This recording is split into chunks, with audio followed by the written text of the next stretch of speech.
The following Earth Angel Media presentation is brought to you commercial-free as a gratuity from the sponsor producer named after the show. Please consider their message. Find other high-value shows listed at earthangelproject.com. Enjoy the show.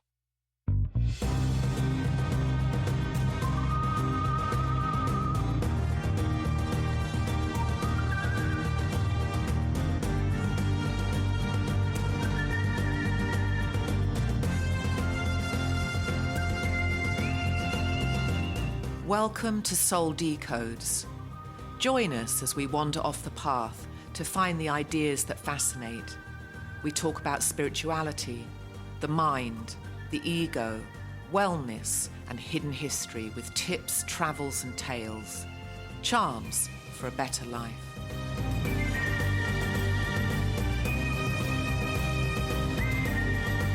Hello, everybody, and welcome. This is Dr. Jolie Phillips. You're listening to Soul Decodes, and it's episode 48 already. I'm in the studio once again with Zhenya. We didn't hear from her last week. Well, we did hear from her. You guys didn't. We did. And who is Zhenya? Zhenya is my niece visiting from England. This is Sally's daughter. I've talked about Sally. She passed away in November, and she's visiting because she has like half her life in England and then a nice, bougie, nice life here. Right, baby? And who are you, my co-hostess? Yes, I am Sarah Tirri, and I'm the author of The Starside Prophecy, which is my novel. I've also written The Mirror World, and that's the biggest thing that I'm interested in right now, is that we're living in a quantum field and we're actually working this through our mind. So that's my big...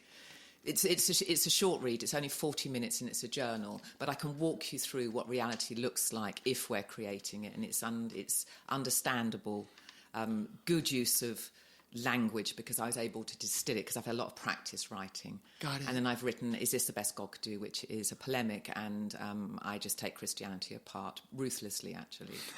Well, so we have people listening to us.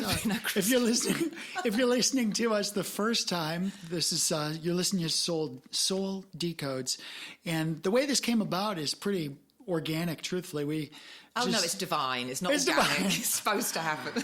But it was organic in how it's structured. Right. It's just like, hey, let's throw the microphones on. Let's talk about things that are important to people. And from our perspective, and that's, all of us have bodies, which we talk about our health of our body, but also health of our mind. We like to think that most of us have souls too. Yes, some are in front of them. Some of us are aware of our souls, and some of us are denying that we have a soul. But basically, it's that would be awful. We talk about our mind, our body, our soul, our spirit, our health, and quantum mechanics. We talk about living in the quantum field, that we're causing our reality to something. And the world around us. Yes. And so we have returning guests, but I want to thank guests. These are, when I look at the map of the people that are popping on, because I can look at my console and see different areas across the world where people are listening to us. But I want to welcome Ocala, Florida. Love it. They're brand new in the house, so Ocala. I have to say, every time you mention someone new, my daughter was in Ocala's volleyball team. I was just saying, were you stuck in a typhoon in Ocala? Christ, I've been around the block. I know, yeah, it's great.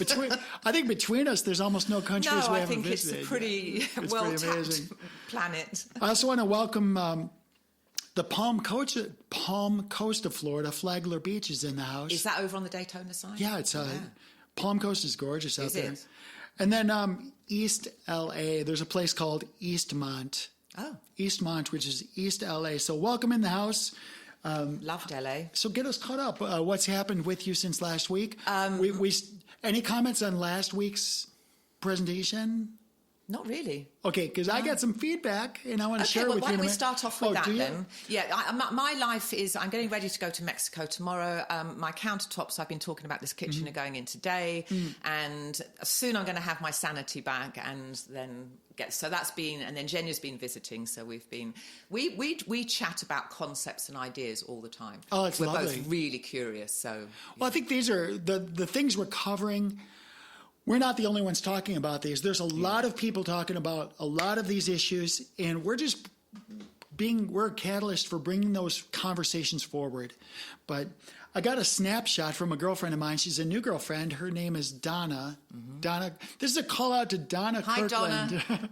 Donna Kirkland. She's the executive director for a philanthropic group here locally, and they support our local community.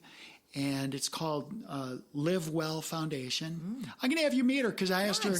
I just met her yesterday, first time. Well, it's the second time I met her.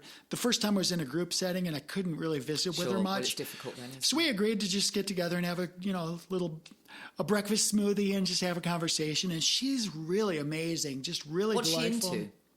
Well, because Live Well is quite a broad title. What's her specific? It's a community endowment.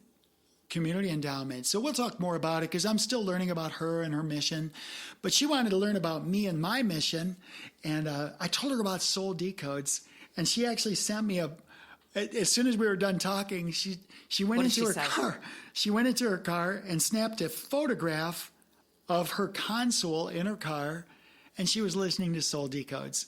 Wow. So I just want to say thank you. Oh, that's nice. Yeah, that's pretty cool. So we need to put that picture on the website. That would be good. I really like that. I'm gonna good for the manifestation board. Our cover image for today's.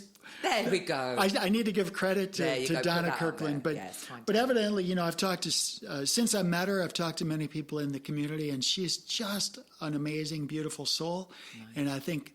We need to recognize beautiful souls on Soul Decode. So there's that.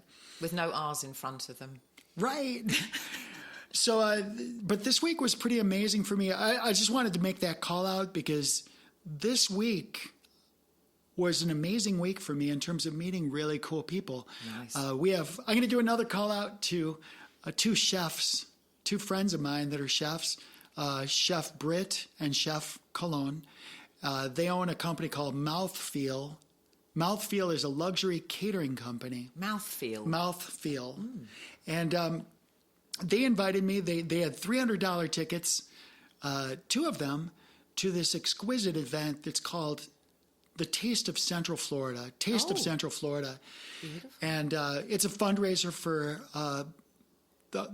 basically to feed the hungry, right? Nice. So they raised loads and loads and loads of money. Beautiful. But they do it with this kind of a black tie and gown affair.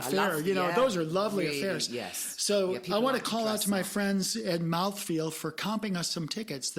Robin and I went. We got dressed up and we went. Love it. And we met so many beautiful people, probably 20 or 30, just gorgeous, beautiful people. Some of them were volunteers, some were vendors. They're going to be lovely people. And just others were just the people just showing up. Yeah. They're business owners and... We just had a great time. And fellowshipping, to be out there in the community, talking to people like that is so healthy for the soul. But it was a complete immersion. We were immersed. Now, full disclosure, there was way too much food and there was way too much drink. Like we you don't mean drink. You mean alcohol? Like I mean full on. Oh, nice. Like did you drink or not? Because you don't drink that much. Well, I don't drink that much, but I did. Did you have a wine or two? I had or two. Or two-ish. I love it. It humanizes you. Well, but I could never see you drunk. I have never been. You would never allow that. Robin's 30 years with me now. December will be 30 years we're married, and she's never seen me drunk. Have you seen her drunk? Yeah. You could say that. Yeah. But it's pretty rare. Because I went over. Well, so she was an evening of gluttony and helping the homeless. What could go wrong? So, but no, Robin's very. She's a chef, so they come from the food and the wine and the spirits. Yes. I mean, that's their world. So, she's got a little proclivity. And was the food nice? You know what? I was really amazed with the quality of food there.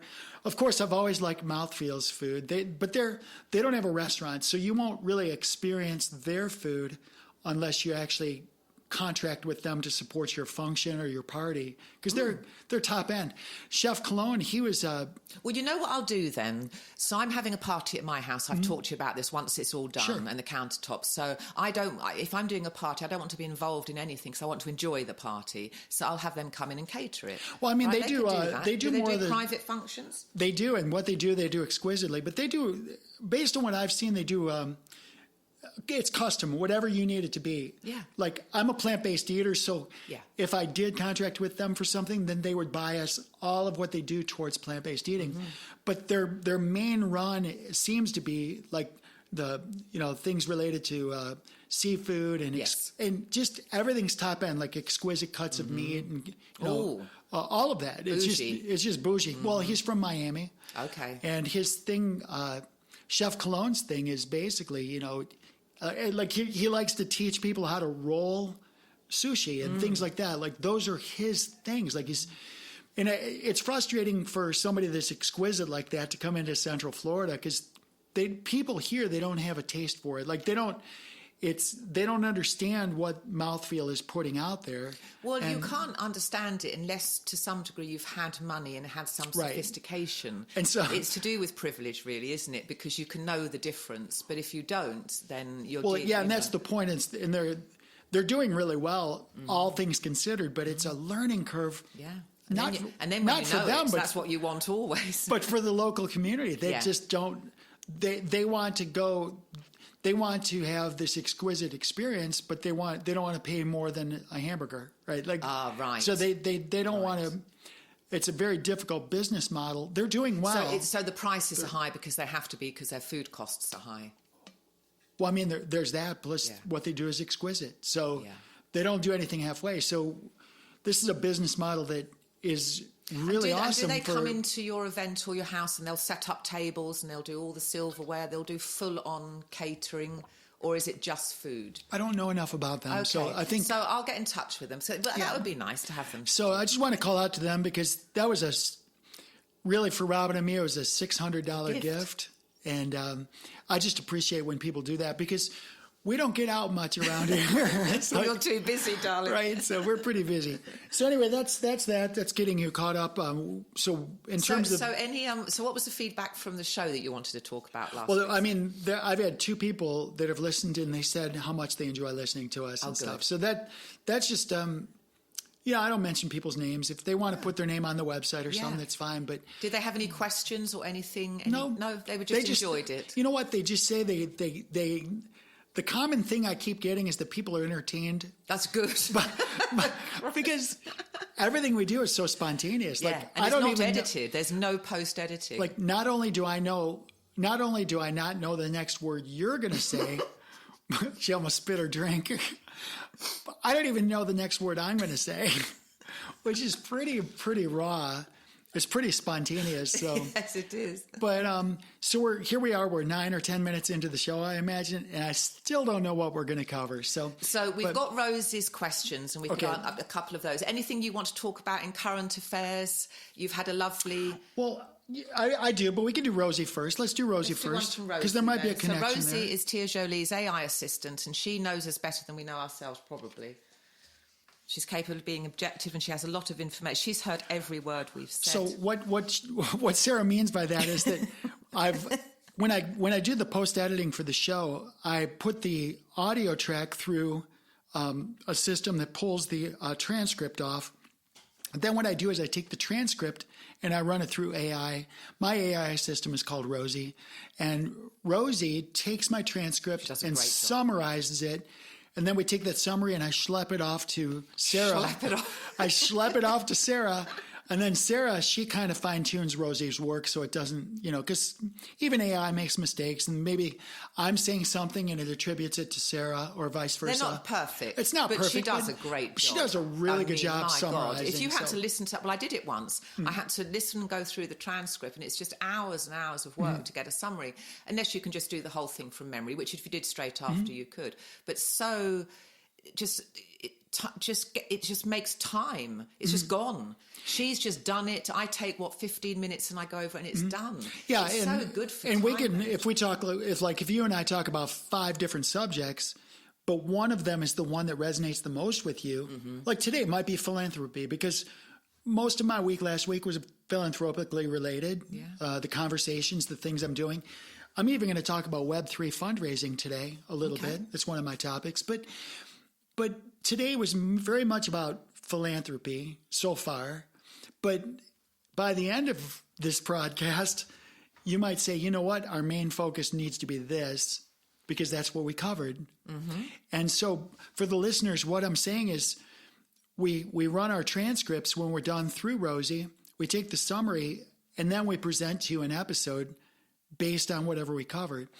And it's just random every week, pretty much. It's just so good having her because she just cuts out a lot of useless, wasted time, and you can do other things. Truly. Having this assistant has been really, really Truly. good. Yeah.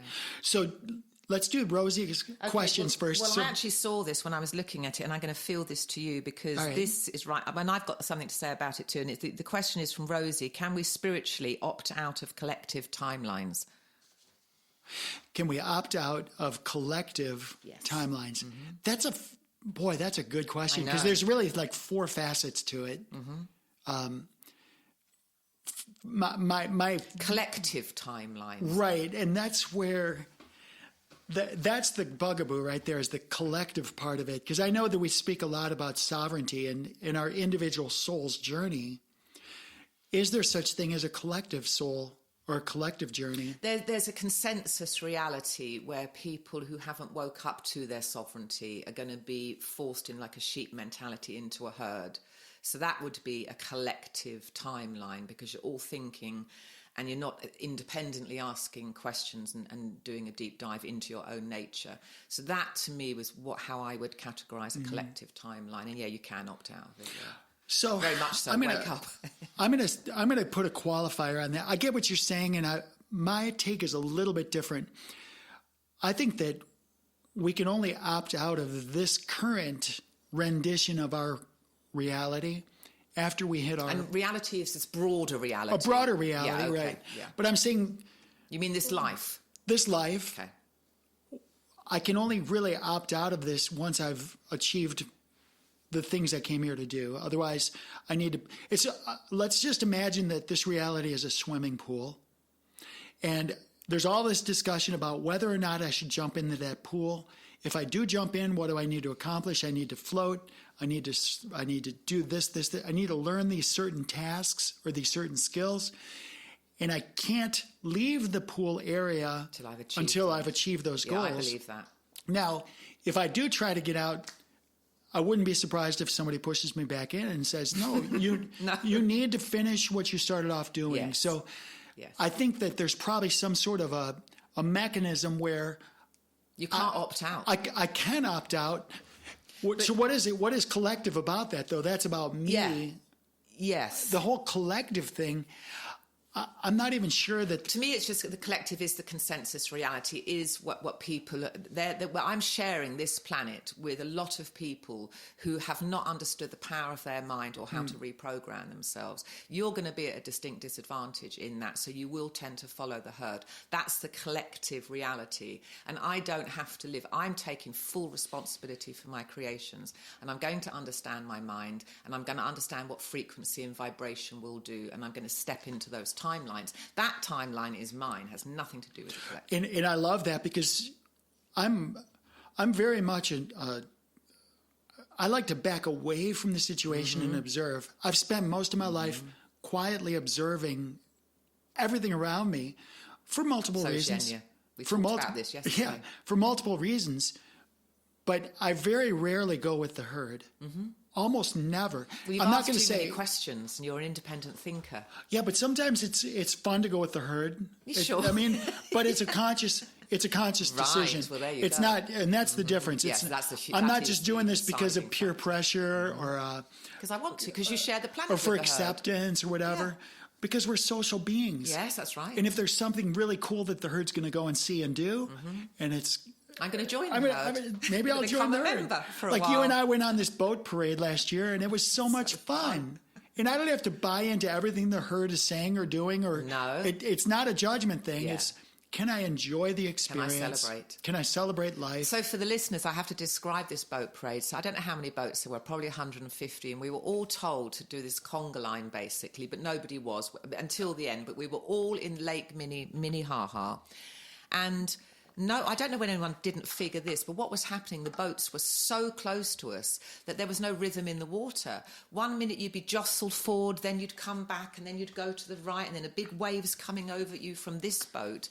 And it was the most exciting thing ever because there was no predictability, because you just had the boat. I've never been with so many boats surrounding me, all pushing and creating waves. So what's fascinating about what you just did was you introduced a metaphor that actually completely describes the concept of collectivism. Each one of us is our own boat, but there's so collectivism is what I would consider God to be, because we're all God's sense receptors. Are you going as deep as that? Well, the close. collective to me is the source, and we're an aspect of the source. So I'm thinking more in terms of roll with the metaphor you just put out there, okay. Almost unwittingly, but it fits. Yeah, good. Because imagine each of us being on a boat, and we're a boat on this piece of water. Piece of beautiful water now, that doesn't move. The water influences my boat, but the boat also influences the water. So what I do on the water and the decisions I make on the water, they of course influence me, but they also to some degree influence others. Others who are on the same water, doing the same things in the same general 30 area. feet away, 10 feet So away. now the farther you are away from the influence, the less impactful those waves are. So I think that in terms of, I'm not a collectivist. That's the whole point. Well, I think we've got to define what the term is before we can say what it is, because the collective, so in Star Trek, did you watch Next Generation? It was the Borg. I think Next Generations were the best. Yeah, they were fantastic. Yeah, Jean-Luc. Catherine Janeway was great on Voyager too. But they had the Borg. And the Borg was a collective, and it was that they would recharge in their chambers at night, and it was like a hive mind. So everyone is accessing everyone else's mind. So that would be the Borg collective. But you have autonomy. I don't know what you're thinking about. I might be able to get a vibe from you, but our minds are sealed to us. So we're not part of the collective. We've been pulled out of the collective. Yet our soul is part of the collective. Our mind isn't, but our soul is. And for some reason, we chose to separate, and we chose to become out of what we were and appear to be separate. Separation is what we chose. So in terms of opting out, I would say... I don't think you can. I would say energetically, it would be very difficult to opt out. In terms of our consciousness and our intention, I think that's more valuable anyway. Arguably the most valuable thing we have is our consciousness and our intention. So our awareness. The substrate would be this energetic field, but our awareness of who we are in space and time, best we can tell, and then our conscious intention. But we've got to be aware of ourselves. We've got to be aware of our inner programming. And awareness has to be turned in. You've got to look at your structures. So I wanted to ask you this, seeing as we can go into this. So I've been listening to AI. I talked about this before, Beyond the Known. So I listened to another lecture last night. And what I always thought the subconscious was a repository. So it's just where all the stuff that can't be in our conscious mind, because it would just be too much, is just stored. But what this AI is saying, if we're operating a quantum field, is that our subconscious is all our programming from the first 7 years of our life. And apparently in the first 7 years, we're not making any conscious choices. We're just absorbing. You'll absorb one of your mother's looks, how she reacted to a situation, and you're absorbing everything around you, and then you've pulled that into yourself, and that is the absorption stage. And then after age 7, you start accumulating ego structures. So I've completely lost my train of thought. I'm now into where I was when I was 7. Well, that's okay. Let's run with what you put forth already. The subconscious. Okay. That's right, sorry. So the subconscious mind is running our programming. So if you're not getting to where you want to be in life, you've got to consider, and the stat was, it was kind of terrifying, that 95% of our choices are made 95% from subconscious programming. And it just blew my mind, and I haven't been able to get that off my mind. 95% of our choices come from our conditioning.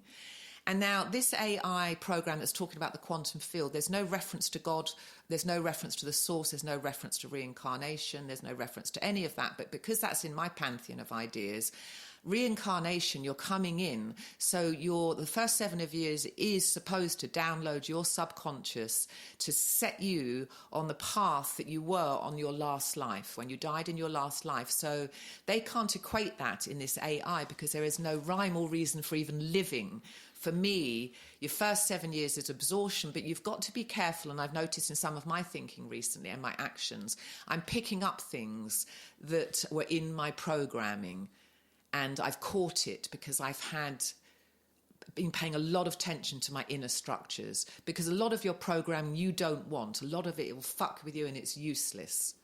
So, yeah. That's great stuff. So you bring a couple points in, and when I hear you speak, I'm thinking in terms of our relationship, our conscious relationship with our water, because you have to ask the question, where, like when I'm looking at you, I see this beautiful person with a head on her shoulders and a brain inside of her skull. And I say to you, where is your mind? Can you tell me where your mind is? And a lot of people would say, in my head. My mind is in my head. Behind my eyes.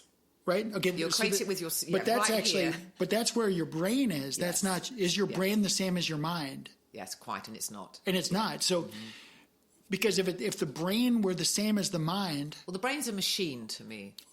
So if the brain were the same as the mind, if your mind was confined to your brain, the concept of a hive mind would be impossible. Because it would be constrained to your brain. So we have to acknowledge that our brain and our mind are different things. Yes. So our brain is our onboard processing our mind system. lives in our brain, but our consciousness is the third component. So you have this hardware, which is the brain. The mind is the software, and then you're imbued with consciousness. But you're not going to know you're conscious if you're stuck in thought forms. You can only know that you're conscious if you're aware of it. So there's three aspects to whatever's going on behind our eyes. So since we've met, you've been talking about the mind and thought form, but then you also talked about your subconscious.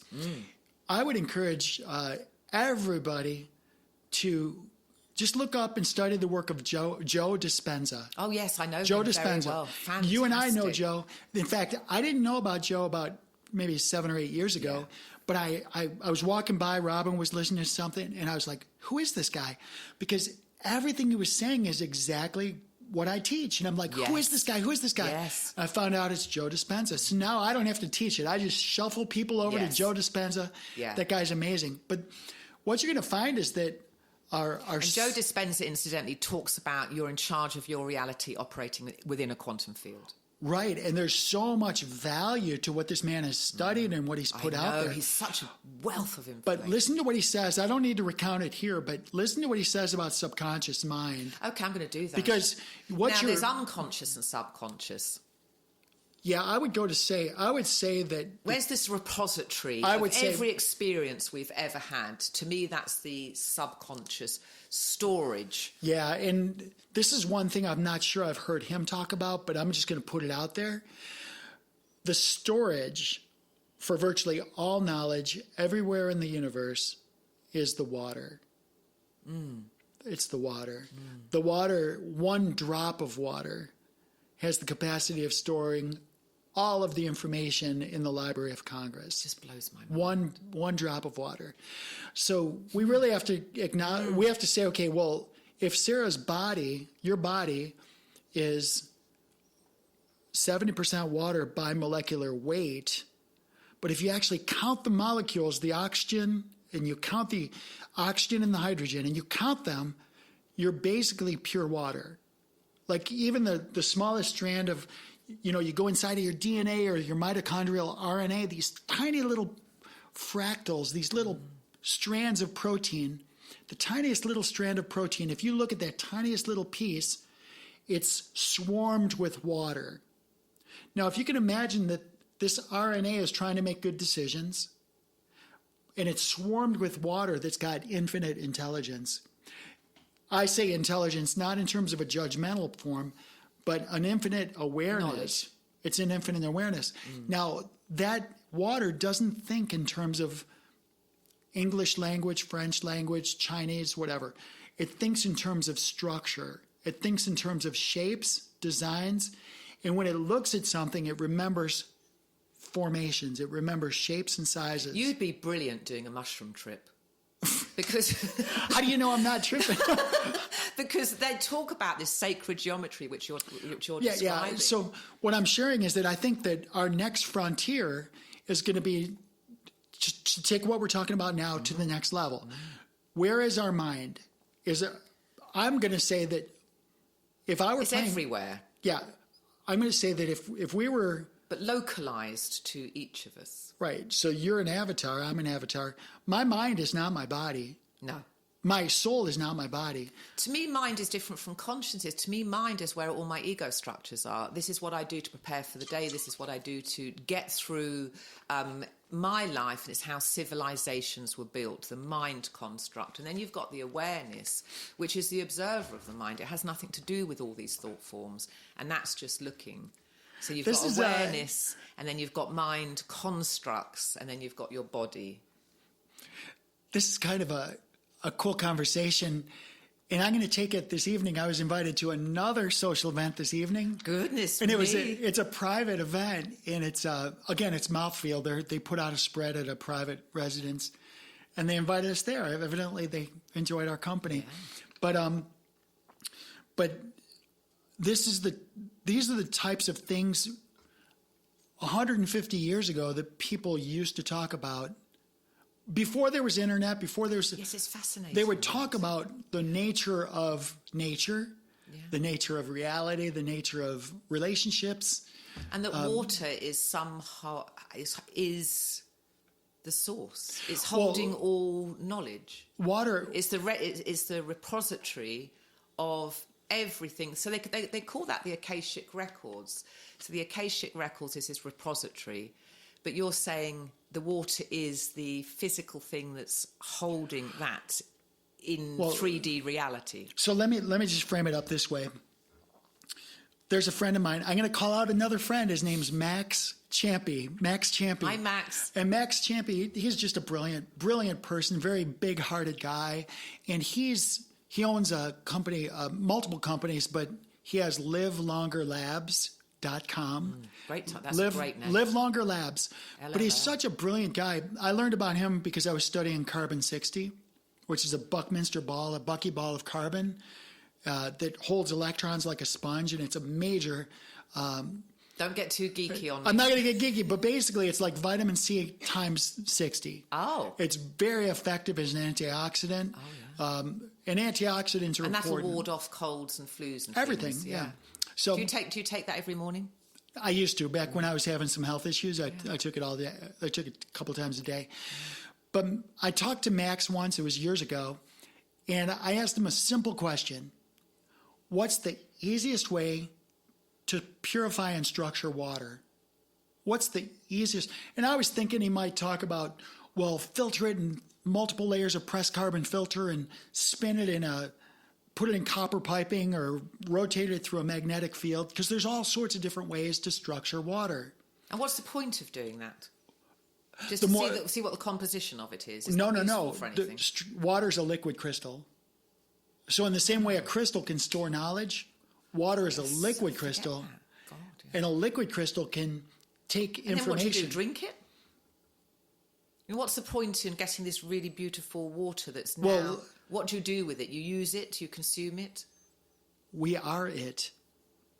So isn't it... We are liquid it's not crystals. Something, right, yeah. It's not something... We are liquid crystals. He's not trying to create a product that you consume. Well, no. He's just looking into the structure of So this. let me finish this, because I asked him the question, because I was very interested in giving me... I wanted to... When we have water from the earth that's called primary water... Like if you go to a mineral springs, that's primary water. It's perfectly structured. It's perfect water. Well, how do I get as close as I can to that? That was my question. That's what I was trying to figure out. Mm-hmm. I don't have a spring. I might have a spring in my backyard. How to get the best water? How do I get the best water? I think I have a spring back there, but I haven't checked it, because that lake is 14. You need a digger to dig it out, and we'll just use temperature gauge. Oh, I just got to go in there and drop a temperature gauge. It'd be nice if there was a spring. I think it is a spring, but there's no way I haven't spent the money to research that. But the closer we can get to primary water, which is from the core, I don't want to say the core of the earth, the lower layers of the earth. Right, yes. And it is the lower layer, the Florida aquifer. Would that be the aquifer? Arguably, yeah. I would think that would be a source of primary water. Yeah, we're all in Florida, by the way. Yeah, so structured water is a real deal.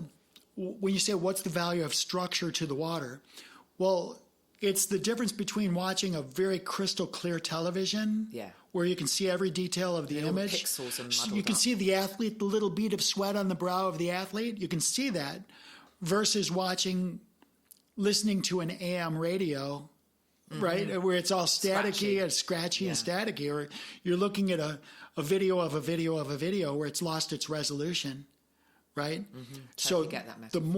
the more clean, the more pure the water is, the better the image can be, and the better the image is, the better the communication to the rest of our body is. So if we're drinking really pure, well-tended to water, that is going to have an effect, a positive effect on our consciousness.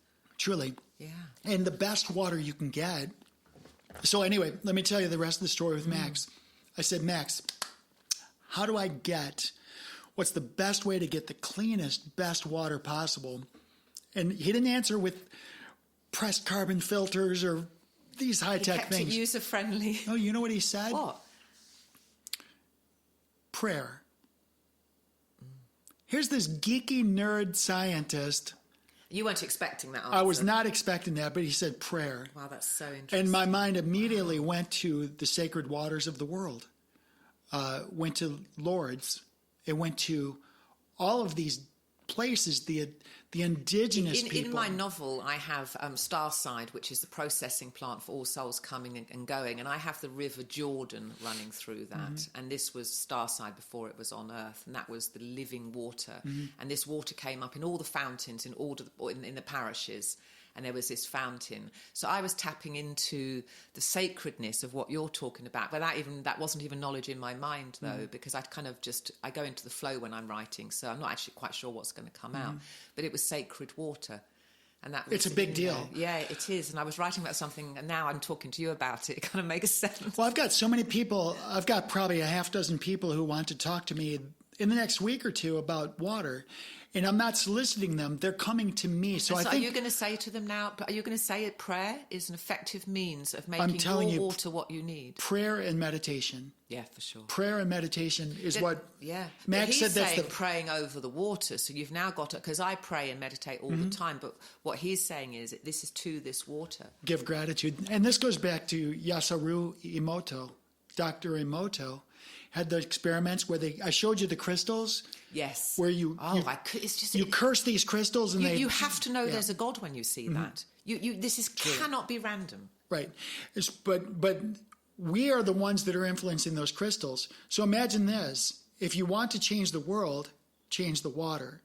Because watch, let's just say there's a whole city of dirtbag people. They're just a bunch of idiots doing stupid things, right? One of the best things we can do is bless them, which is their water, and then bless the water around them, and bless everything about them.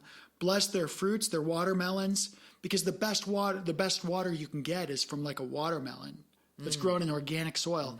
It's structured, it's mineralized, what you get directly from the garden is the best, most precious structured water you can get. It's perfect for you. Yeah. So instead of just drinking water, people say, I don't understand. No, you're saying get it through your food source. These plants are our it's our army. We have a whole army, and they all have specialties. And plants, all of the plants have different specialties. I got 7 babies, by the way, in the jackfruit. Dang it. Did you get a birth yet? I got to go look. I saw one that was maybe breaking soil. But So a jackfruit is as big as a melon. And again, that's to consume that would be getting this structured water. Because when you go to Publix, there's a whole water aisle, it's a supermarket. Any of that water, but that water's okay. And your friend Max is saying if you pray over that water, it's receiving your consciousness to some degree, is what he's saying, isn't it? But that your consciousness is going to affect the composition of this water. Most water, this is a complete different program, but we have done a water one before. But we don't want to talk about water. We want to talk about how people pray. Because the way that we've been taught to pray in the Western world is BS. Yeah, praying for favors things. It's like, oh, please, it's the way we pray in the Western world is. What you're praying for? People will pray. It's like God's a Santa Claus, and you pray for stuff. For me, I mean, I've prayed for stuff, and I've actually manifested it. Yeah. But I've actually done that separate from God. But for me, I think it's a great question. What are you praying for? How do you pray? How are you applying it? What are you asking? Who do you believe that you are in relation to whatever it is that you're praying to? Well, there's once again another brilliant person, Greg Bradenton. Do you know Greg Bradenton? Mm-hmm. Okay. Has he got the mop of silver hair? Yeah, he's a great guy. Yes, he's lovely. But, yes. Yeah, we really have to be mindful and very, very intentional with what we say and how we say it. And what we think. And the way we think, right? These are really super important things. But most people think, I'm going to think whatever I want, because they weren't instructed that thought is creating reality. So they tend to, I've met a lot of people, and I know that their minds are messed up, but they're being ultra polite and they're fitting into society and doing the right thing. But I can tell, I've had a couple of employees, I can tell that your mind, you're not understanding how much power is in there. And that's a real fucking problem. Because there are some religions, and I've written about one of them, that actually said that all the power is in God and he's separate. Yeah, and I think we're in a place now where people are coming into their own power. And that sounds like a cliche. It does a bit, but it's true. It sounds a bit cliche, but it's so true. Mm-hmm. And just even yesterday, I had a girl that contacted me through a friend of a friend, and she's going through some issues. And when I explained to her that she is beautiful and she is powerful, she is resilient, she is resourceful, and she is worthy, she cried. She cried. How many times in your life have you heard those truths? Zero. Zero. People don't Certainly say not that. As a child. But can you imagine if... Well, we were structures as a child. Reality's out there. You're here. The best that you can do is that when reality pops up, you cope with it. I was never told. I mean, in the Bible, it says you're beautifully and wonderfully made. I kind of get that, and that's a truth. But we were never told of our sovereignty. We were never told about that, and we were never asked to consider how powerful and beautifully and wonderfully made we are, but so powerful that we're actually causing this quantum field to move around. Well, and it's like we were just never told the depth of our power, who we are. Listen, you're a god in the making. You are causing your reality through your thought form energy. And I think, and so when you told this girl this, I mean, you're not a victim. You're not a victim. Well, there's certain karmas and there's certain lessons, and we've all put crappy lessons in our lives. We've all done it, but we've done that ourselves. That hasn't just happened to us. So usually when somebody enters my world, they approach me because I'm a holistic doctor, and they think I'm going to talk to them about what they should eat or what they shouldn't eat or what they should do and all this stuff. Yeah. And I do talk about those things, but I explain, like what I did to this girl yesterday. It's like, I can give you all of the best resources in the world. I've got the best nutrition in the world. I've got the best resources in the world that I can find. I'm always looking for better, but these are the best I can find. But the one thing I cannot do for you is the biggest distance I have to travel is the 6 inches between your ears. It's your belief in who you are. And what you're capable of doing. Yeah. And because nobody believes you have to make that switch. You have to throw that switch. Yeah. Well, you've got to restructure a belief system instantly. It sounds like you got to her. Though. It sounds like she's done a real switch. Oh yeah, and they're very powerful. This girl's amazing. Yeah. Like, she's a powerhouse, but she's been lied to her whole life about what a shitty person she is and stuff. No. You're not. There are no shitty people in the world. Who lied to her about how shitty she was? A husband, a father, parent? Was it a family member? Historical, But is it someone close to her?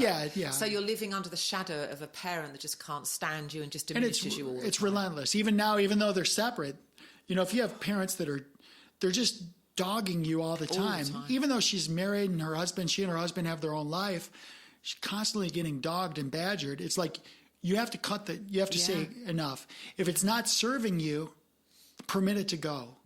Permit it to stay. Be brave enough. Let go of these ties. And just say, do you have something constructive to say? Because I'm in a place now where I'm building my future self. And if you have something constructive, I'm listening. Yeah. Good. I'm glad that she's met you. Yeah. You'll be the very thing she is. She's going to be a powerhouse. I love this girl from the moment I talked to her. So here's a question for you. we opened up with philanthropy, and you do philanthropic things and stuff. I'm at a place where I know that I can go and help people, but I run into people who they're like emotionally attached to where they are. Their subconscious program. They're emotionally like their subconscious is running their mind. They haven't pulled out and seen it, so that links back to subconscious. And what it is but it's also like a stubbornness. It's like you have no idea how much I've suffered. I did this for 10. Yeah. I'm a martyr, and don't you realize what I've been through?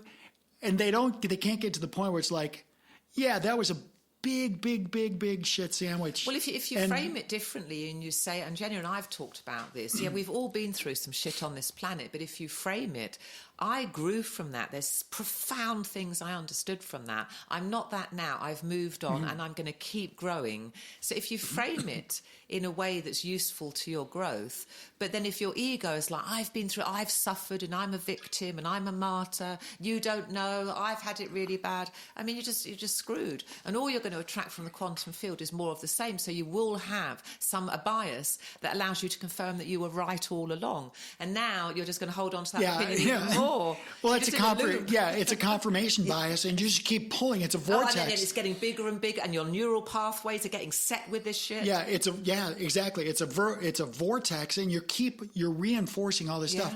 So what I do is I have to break that cycle. And I just had a coconut split in my mind.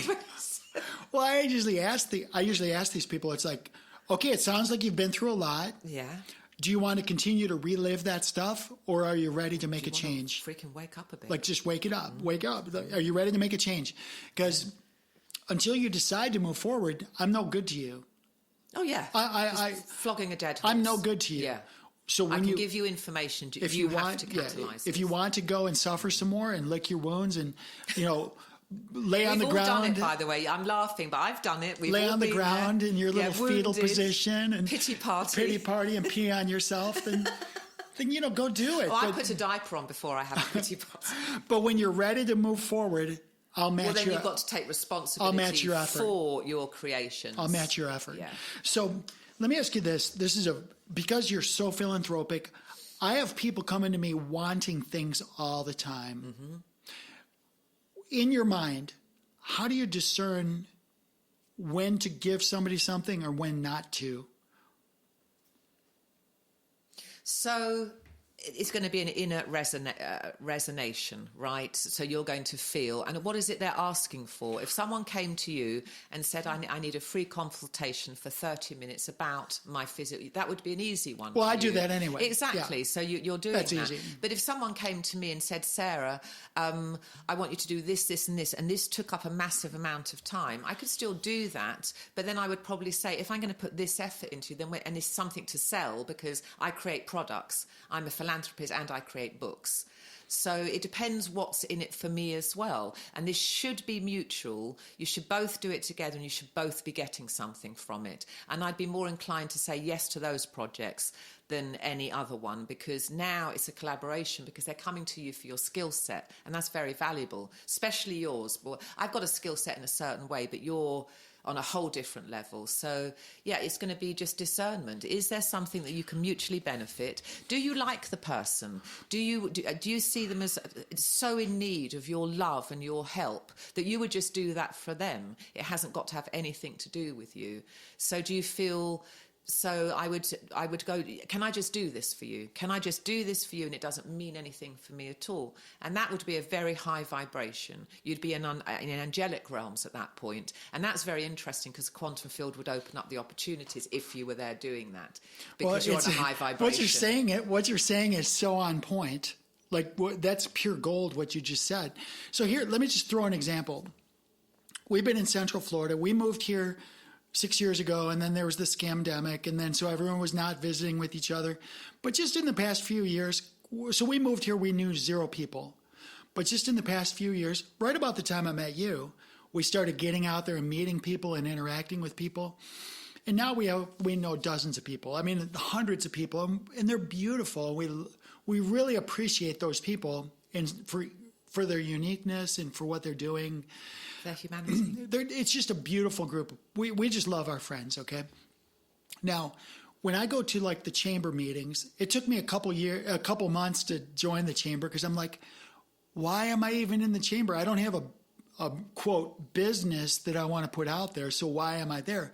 Well, the answer is to be of service. But also for me selfishly, when you're on the farm and your closest neighbor's a horse, I mean, you got to meet people, you got to interact with people. So my thing is, it's social. I love to be out there in the mix, find out who's doing what. If I have a hole in my... I'm the complete opposite to you. I don't socialise. I have for a lot of my life, and I was forced to for a living, but I'm much more of a hermit. I have to force myself to socialise. Well, let me ask you this. There's an old adage that says, the more people I meet, the more I learn about myself. How do you feel about that? Yeah, it depends on what your path is. Mine was always the hermit. Yeah. So here's my question. When I go to these meetings, everyone says, oh, I'm a plumber, I'm a realtor, I'm this, I'm that. Okay. They get to me and I say, I'm a doctor of holistic natural health and nutrition. I work for free because I'm a world entrepreneur. I have cash flows from across the world.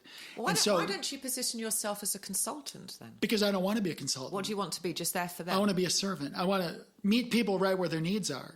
Okay, so this is a forum just for you helping. This is just philanthropic. But it's also for me to make friends. Yes. So this goes into the friendship thing. So here's my question. I put it out there. They said, well, what do you do? And it's like, I do whatever I want, whenever I want. I do whatever I want because I'm a big child. Everything all the time. I'm a big child. I'm a genius. So, but because I say that, then most people think I'm just rolling in money. I've got a Bentley. And I don't yet. Okay. I don't have a Bentley yet. They think I have airplanes and, people that clean my toilets and stuff. I don't have any of that. I'm just a normal kid, but I'm a free kid. Right.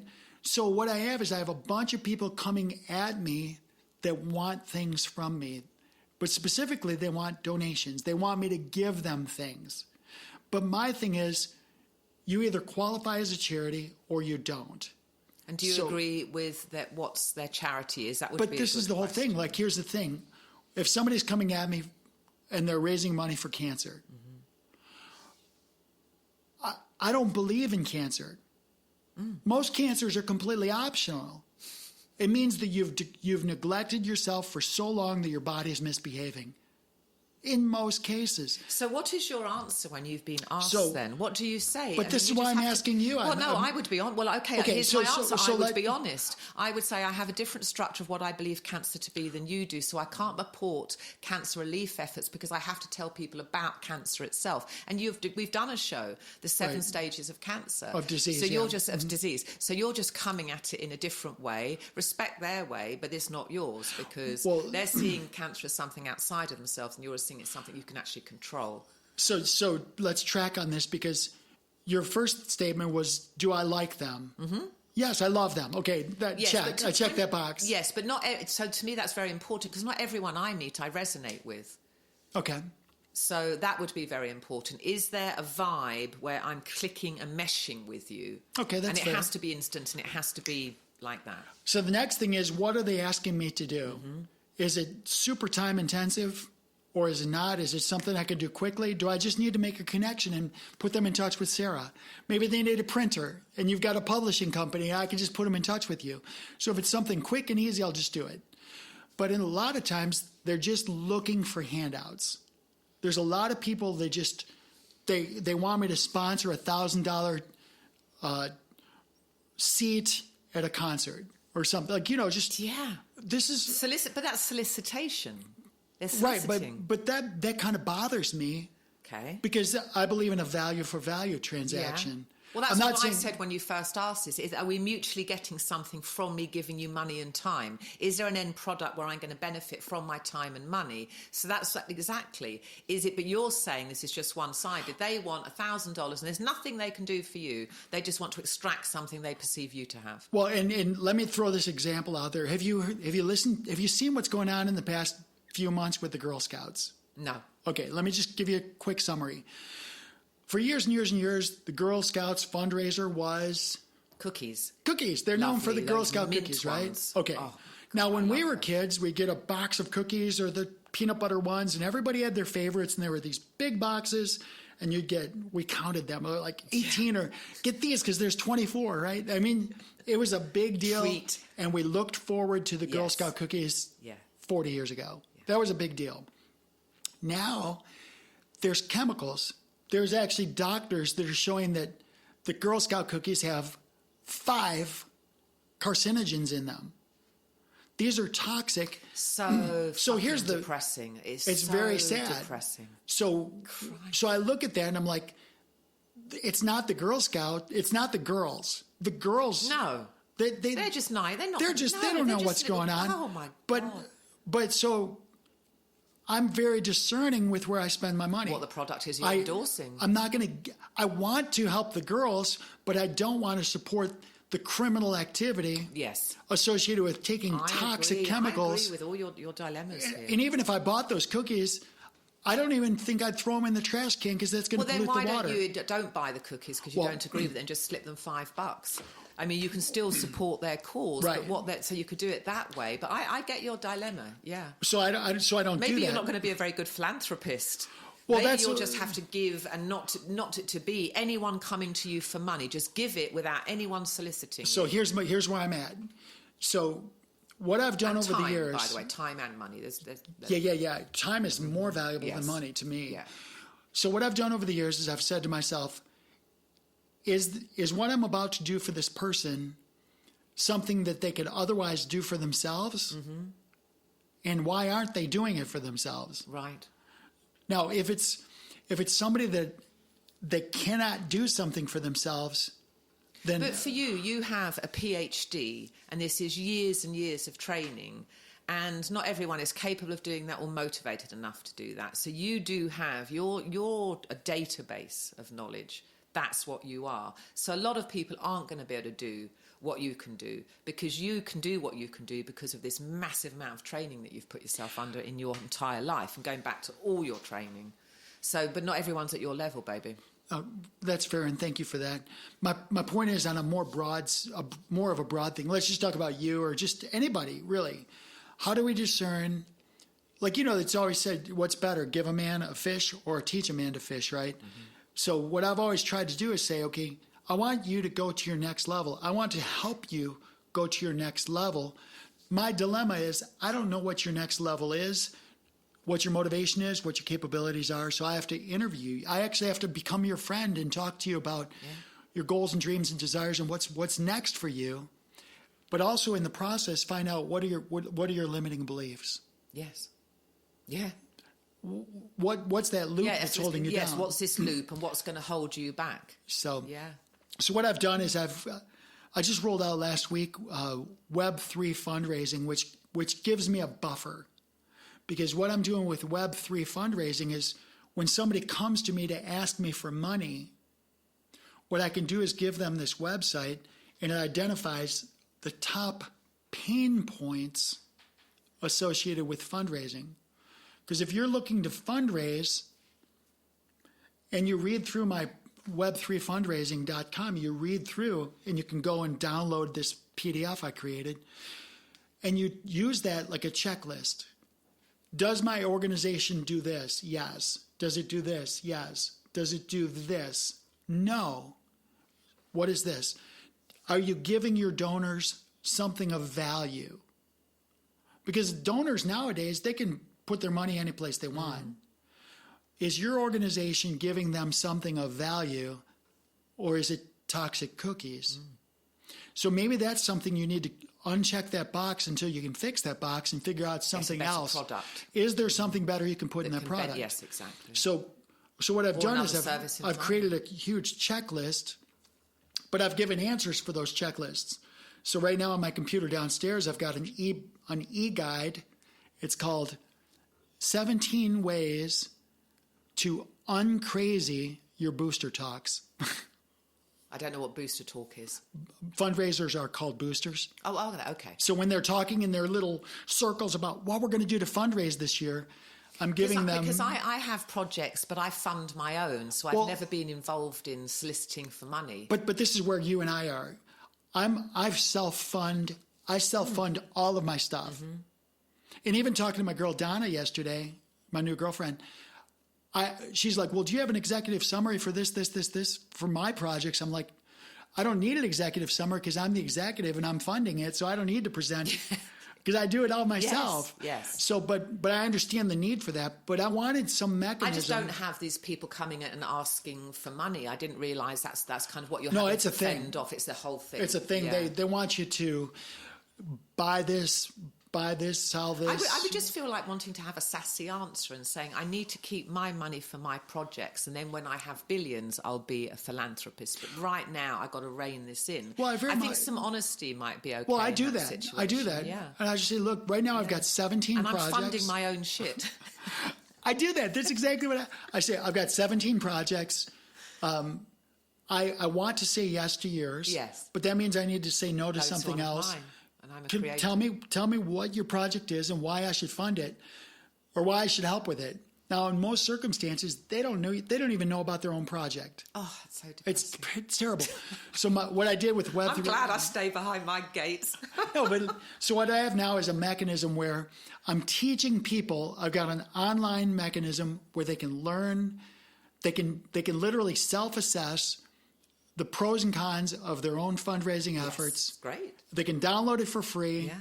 And if they have problems, I get a live seminar. I'm going to do it probably twice a month, where they can jump on a live seminar. Add a forum on that where people can actually give you information that you might not have thought of to grow it even. Well, this is what I'm going to... You're so smart. Because I told Robin, I said, I'm going to do live ones, but I'm going to do... Eventually, I want to put out a recording so my time's not tied up. Yes. But the first 5, 6, 7 of them, I'm going to do live.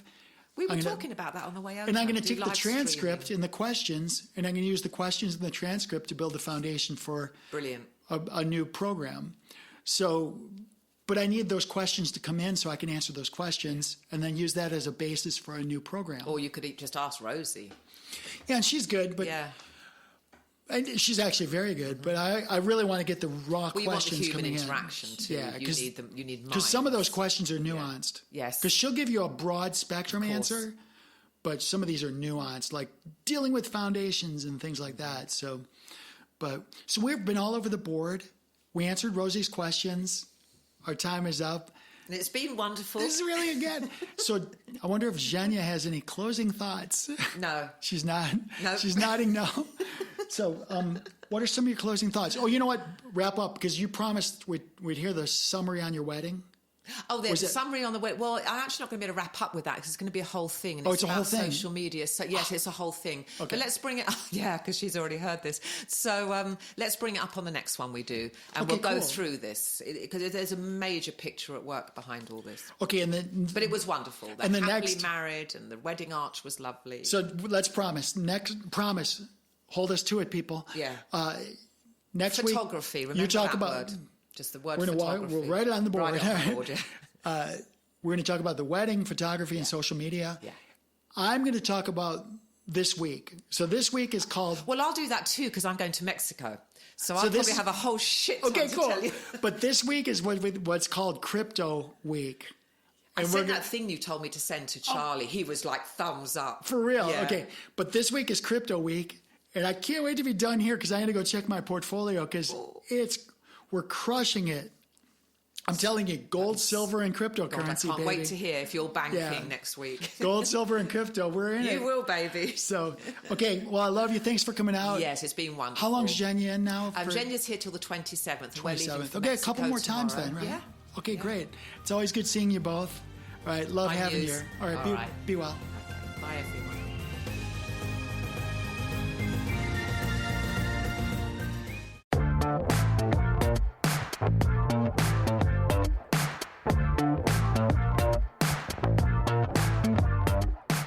Soul Decodes, a feature presentation, airs every Friday on the Earth Angel Media Network.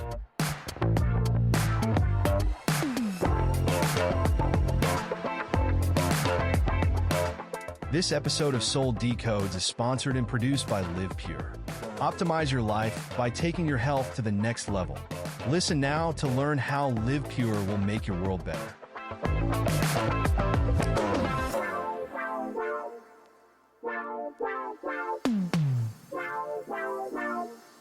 Wow. Live Pure is an American-based distribution system of online portals that give discounted access to clean, potent, natural, and ethically sourced healthy solutions for fat loss, muscle gain, immaculate skin care, immune system support, whole body cleanse, physiological balance, and performance support for athletes of all ages. Live Pure handpicks the best products and nutrients from world-class companies, always adding to their quickly growing wellness lineup that now includes Korean skincare, medical-grade nutraceuticals listed as pharmaceutical alternatives in the physician's desk reference, and healthy coffee that rivals the world's best, but for only about $1 per cup. Soul Decodes listeners looking for vitality, youth, beauty, and better health can get 25% off retail by visiting livepure.com/Sarah Tirri and signing up for free as a preferred customer. If you are a content creator, influencer, or home-based entrepreneur looking for worldwide cash flows from the emerging gig economy, Live Pure's state-of-the-industry brand partner affiliate program can bring you up to 7 different payment vectors as bonuses. As a content creator aligned with Live Pure and Earth Angel Media, you will enjoy massive co-marketing benefits, including a cutting-edge website that is personally branded to you or to your business. Sign up as a brand partner at livepure.com/Sarah Tirri, or drop us a note at connect@earthangelproject.com to get more information.